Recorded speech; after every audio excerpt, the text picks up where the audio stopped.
আসসালামু আলাইকুম। আমরা এই মুহূর্তে আছি রামগতি বালুচর এলাকায়।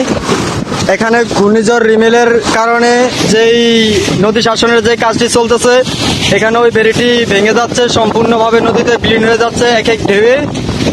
এবং এখানে আশেপাশে নদীর আশেপাশে যাদের বাড়িঘর আছে তাদের অনেকের ঘর বাড়ি ডুবে গেছে।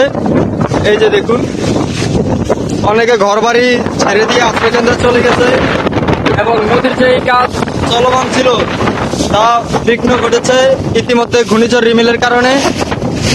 সম্পূর্ণভাবে ফেরিটির বাঁধ ভেঙে যাচ্ছে। এই মুহূর্তে ঘূর্ণিঝড় রিমেলের যে তাণ্ডবের কারণে এখানে ঝিরঝিরে প্রচুর বৃষ্টি হচ্ছে। তাই আমরা নিরাপত্তা আশ্রয় না পেয়ে এখানে যে নদী শাসনের কাজ চলতেছে, এখানে প্রচুর পাথর আছে উঁচু করা এক এক সময় পাথরের মতো। তাই এই গাড়ি ছিল এখানে, আমি এখন গাড়ির নিচে অবস্থান করতেছি এবং আমার সহকর্মী যারা আছে তারাও আমার আশেপাশে অবস্থান করতেছে। আপনারা আমাদের সাথেই থাকুন। এখন ঘূর্ণিঝড়ের আরো তাণ্ডবের যে সমস্ত ক্ষয়ক্ষতি হচ্ছে আপনার ক্ষেত্রে যাওয়ার জন্য তারা দ্রুত পালাচ্ছেন।